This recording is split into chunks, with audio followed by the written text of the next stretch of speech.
Good morning, everybody. How are you this morning? Okay, all right, I'm almost ready. Got to get these cords out of the way. I don't want to disappear on you during this talk.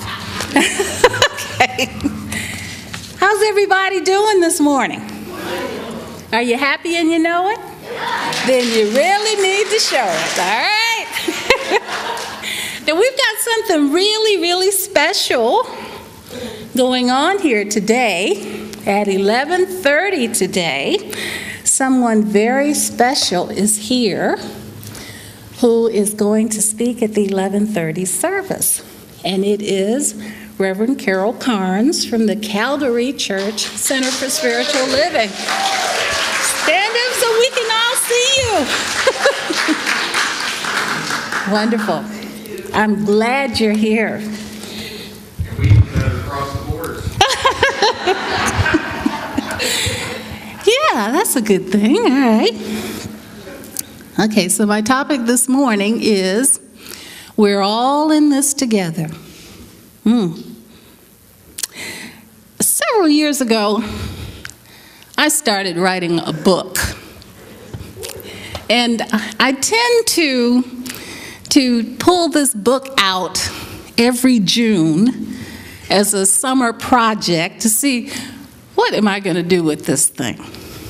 And I was reading one of the chapters that I wrote in the book, and the chapter is entitled "The Subtlety of Duality." And it really expresses how absolutely subtle duality is. You know, you think you're just walking along in oneness, and all of a sudden you realize I'm in two or moreness. Right? It's very easy. That's why Jesus told us, straight is the gate, narrow is the way. Because it's so easy to just fall off.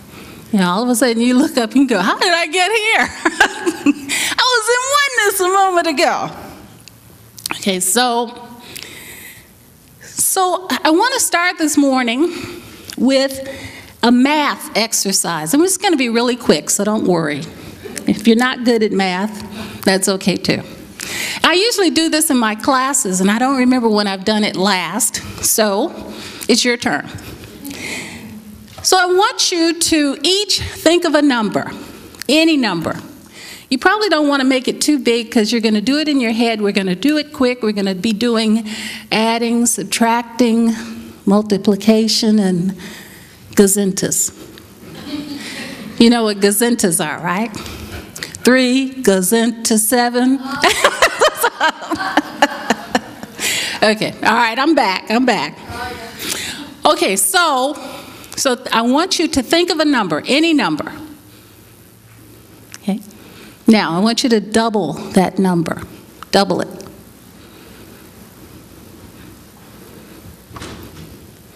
Add 4 to the number. Divide it by 2.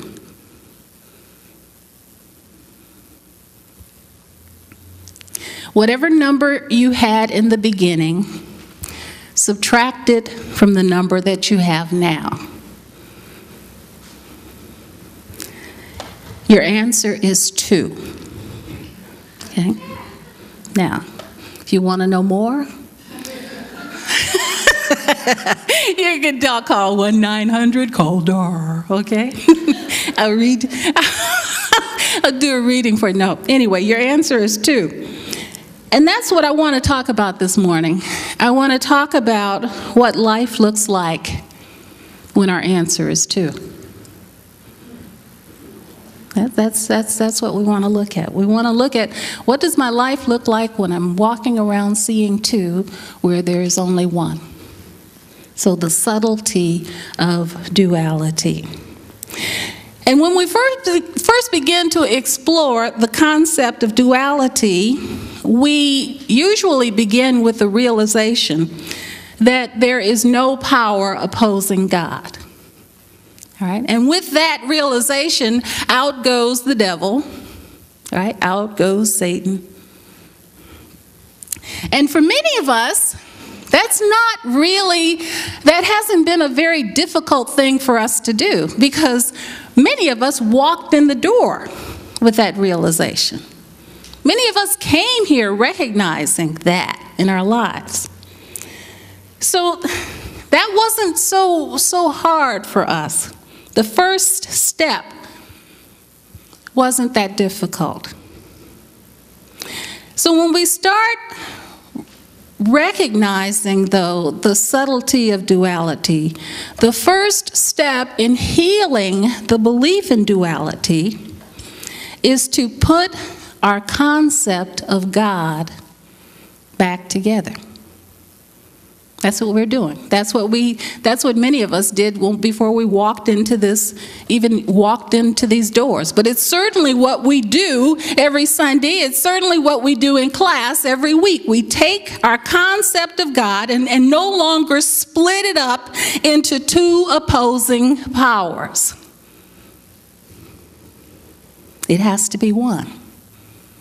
One mind, one spirit, one power, one presence, one source. Because oftentimes what I'll say in my treatment, because if there were two, we'd all be in trouble. There's only one. All right? So, but as we know, duality is a deep river. Duality is a deep river with many levels and many currents.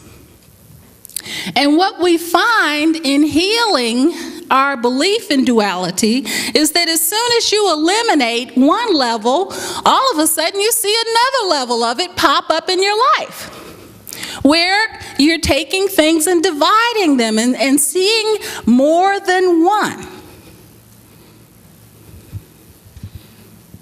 Okay, so we move from that first step of putting God back together to step two, where we sadly begin to realize that the devil, by any other name, is still the devil. Sorry, folks.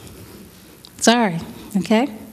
It becomes clear to us that because duality is so very subtle, that in many cases in our lives, all that we have really done is substituted other concepts for this opposing power. That's all we've really done. We wake up one morning and we realize that the devil is still alive and well in our life. Just has new names. Names like cancer, AIDS, diabetes, depression, poverty, hunger, war, foreclosure, recession, homelessness. So that devil's alive and well. In some cases, it's working overtime in our lives. See, I know you didn't think you were going to come here this morning and hear about the devil, did you?